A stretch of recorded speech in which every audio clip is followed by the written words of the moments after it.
আগামী অর্থ বছরের জন্য ঘোষিত বাজেটে মূল্যস্ফীতি নিয়ন্ত্রণ, প্রবৃদ্ধি অর্জন ও রিজার্ভ বাড়ানোর যে লক্ষ্য নির্ধারণ করা হয়েছে তা বাস্তব ভিত্তিক নয় মনে করে ইনে বেসরকারি গবেষণা সংস্থা সানেম। সকালে রাজধানীর মহাখালীতে ব্র্যাক সেন্টার ইনে বেসরকারি গবেষণা সংস্থাটির বাজেট পর্যালোচনায় এমন মত দেওয়া হয়।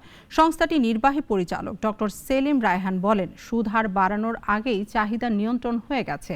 এছাড়া ব্যবসায়ীদের নানা অজুহাতে দাম বাড়ানোর প্রবণতা দমনের পদক্ষেপ বাজেটে নেই, বরং সাদা করার সুযোগ দিয়ে দুর্নীতিকে উৎসাহিত করা হয়েছে। ক্রলিং পেগ যখন বলা হচ্ছে, এটা শুনতে খুব অ্যাট্রাকটিভ মনে হয়, কিন্তু তাকে তো ক্রল করতে দিতে হবে।